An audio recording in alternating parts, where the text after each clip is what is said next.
Chuckster, you mentioned the Auburn basketball team in the first segment, and now we're going to continue with this Auburn theme with our special guest. And this will be the youngest guest we've ever had on the Steam Room. And now she moves right up to the top of the food chain as my favorite guest ever. Suni Lee, who will turn 19 next week. And 19? Yeah. Auburn freshman, perhaps the greatest gymnast in the world. I agree. Suni, thanks for being here. Would you disagree with that assessment that you are the greatest gymnast in the world? Oh, of course. I mean, I compete against greatness, so there's always a long way to go.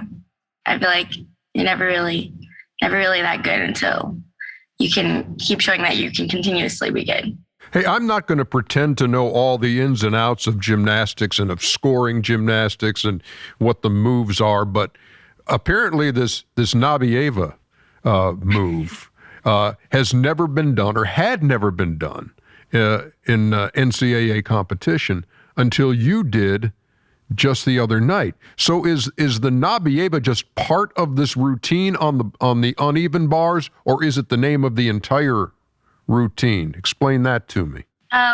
So it's the first skill in my routine. So it's the first one where I do the cast, and then I do the toe on, and I fly over the bar like in a straight body, and then I catch the bar. So that's a Nabieva, but then the rest of the routine is just normal. Okay, so how do you learn that? A lot of drills. I actually started learning it when I came to Auburn camp while I was here when I was about 9 years old. Wait, you came to Auburn camp at 9? Yes. I've been coming to Auburn camp for so long. So, I noticed, Ernest said he don't know anything about gymnastics. I definitely don't know anything. That little thing behind you with all the things where you can practice stuff and crack your head open in that little pit, what's that called? The pit? The pit? The pit. It's just called a pit? What's that pit called? So the pit. That's what y'all do. That's what y'all just do all the crazy flipping, and if you fall, it doesn't matter, correct? Yes, that's how you start a new skill or something like that.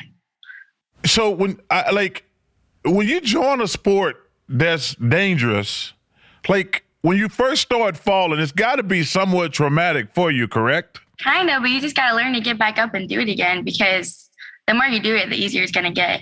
So I obviously was traumatic about some things, but I was never really scared of it ever again. It was something that's going to happen once, and then I never let it happen again. So what's your favorite event? My favorite event is bars. Because I am amazed that little thin little beam. Which she got a 10 on the other day. When I look at that, I'm like, how in the world can you be flipping and spinning and all that stuff and catch that little piece of wood? I mean, I think you are so talented. It's just amazing to be the bar thing is crazy, but to be able to spin and jump around and have the great balance and control to land on this little thin piece of wood. I mean, I said, this is crazy to be that talented. Well, if you can do it on the floor, then you can do it on the beam. It's all in your head. Speaking of it's all in your head, I know that where did I see notes that you write to yourself? And how long have you been doing this as a way of, you tell me. I mean, you're writing have fun, it's here's how I'm going to approach each of these disciplines. How long have you been doing that? Who told you that is something you should do? Well, when I was younger, my coach would actually write it for me, and because she knew me more than anybody else, so she would say the words to me if I was on the beam or the bar. So when I got here, I kind of just learned to do it because I wasn't going to have her by my side the whole time because she's not physically going to be here. So I kind of just learned my keywords that I've been using throughout the Olympics and all of that, and then I just took it here because college gymnastics, I feel is more of a mental game. You're competing every week, and you're doing I'm doing easier skills. So it gives me a lot more time to overthink. And I think that's where writing them down helps me a lot to just keep my keywords. So what kind of classes are you taking? I'm taking English. I'm taking more of the core classes. I'm doing online school right now. Okay. So when I was there, I took music appreciation. Yeah, I didn't think that. I didn't think that. So some guy would play some music, and I would say, "I appreciate that," and they would give me an A because I was leading the SEC in rebounding. Listen, I appreciate. Are you in the middle of the season right now? Yes, we're coming to the end of our regular season, so we start the postseason soon.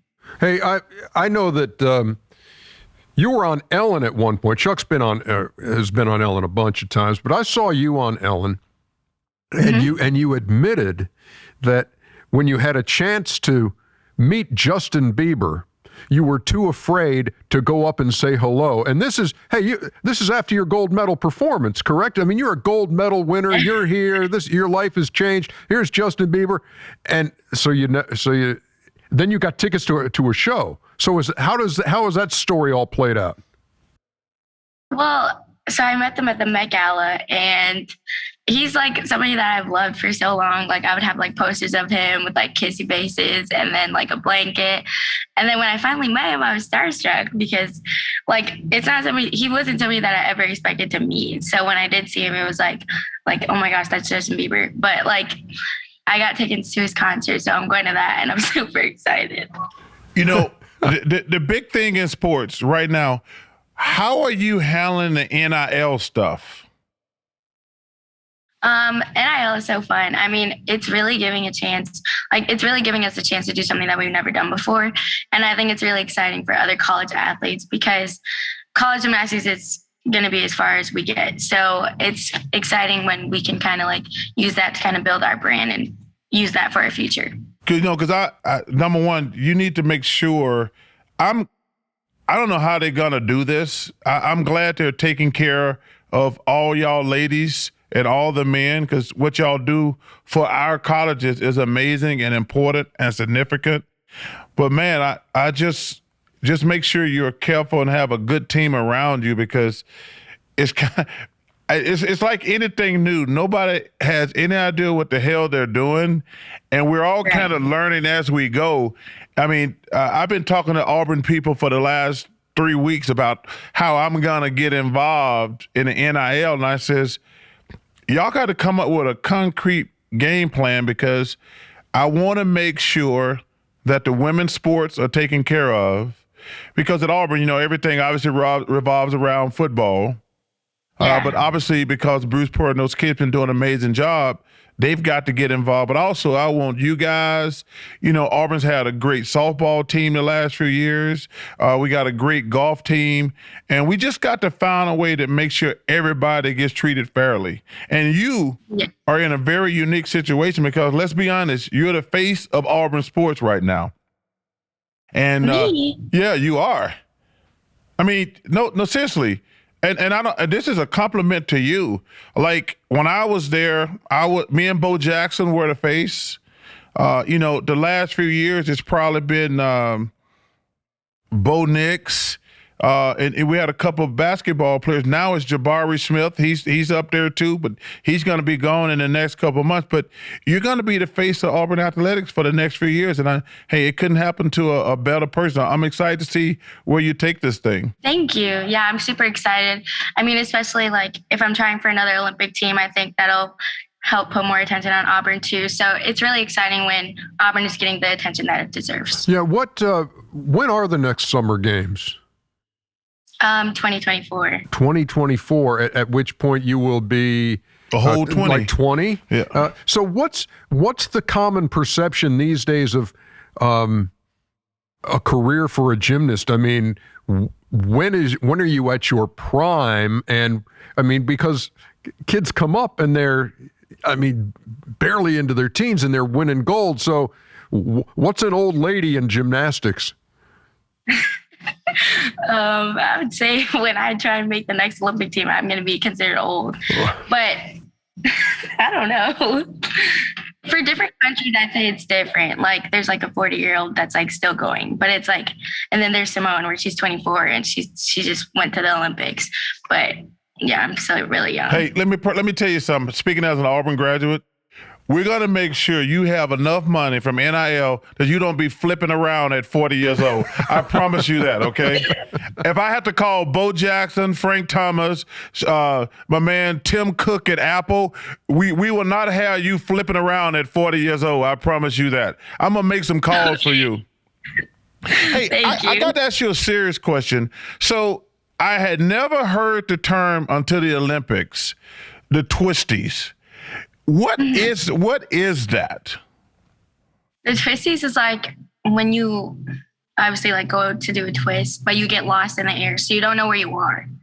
And that's why it's scary, because if you're in the air twisting, you don't have any awareness of where you are, like you could land on your head, like you could get injured. So it's scary. Yeah, because I wondered if that's too. Is that something like that you don't really bring up, you don't really talk about when you're a gymnast?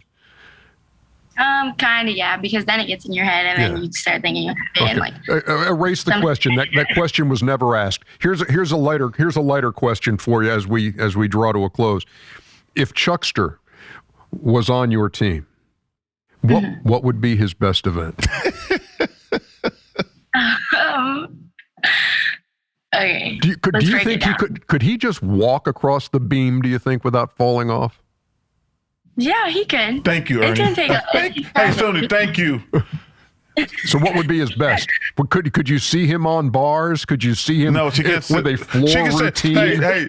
Suni, I know Ernie left that wide open. She could see me behind bars, but not on the Well, we've seen that before. Yes, we have. How about the vault? Could Chuckster? No. Yeah, I think either vault or floor. Yeah. No, listen, I'm either going to do the beam or the floor exercise. I'm not going to flip and hit that vault. I'm not going to do that. And I'm not going to be swinging. I'm not going to be swinging from one bar to another. That's just not safe. It's fun. It's fun for you because you're good at it. The 2020 Olympic all-around champion recently got her first perfect 10 on the beam. Pulled off the Nabieva on the bars, and that, come on, that should have been a 10. It was a 9.875. What are the judges thinking? What do you have to do to get a 10? I don't know. I was really excited about it, but that just means that I have to keep working in the gym to get it better. Well, let me just say this: when I came to Auburn and you came up to me, I said, and introduced yourself, I said, "Girl, I know who you are." I mean, and it was great. And it's so cool. When we took the picture, I had at least 10, 15, 20 people text me and says, "That's really cool you got to meet her." I says, "Yeah, I was excited to meet her." And I just want to say this. We're so proud to have you as part of the Auburn family. It's going to be great to have you down there the next few years. And, hey, keep up the amazing work. You're making us proud in War Damn Eagle. Thank you, War Eagle. Yeah, appreciate you very much, Suni. Thank you so much for taking some time with us. That's, again, the youngest guest we've ever had on the Steam Room at the tender age of 18. What's going to be interesting is I can't imagine being that famous on a college campus. Like, weren't you famous on a college campus? Not like that. Not like that. First of all, they didn't know who I was for like the first 2 years. I mean, but to come in and everybody know who you are, man, that's interesting. Like, I'm proud of her, but man, that's got to be stressful. Yeah. I mean, and if you already won an Olympic gold medal, you're going to have to be great every meet. So that puts added pressure on her. But man, she's just a great representation of Auburn. It was wonderful to have her on. It was, man.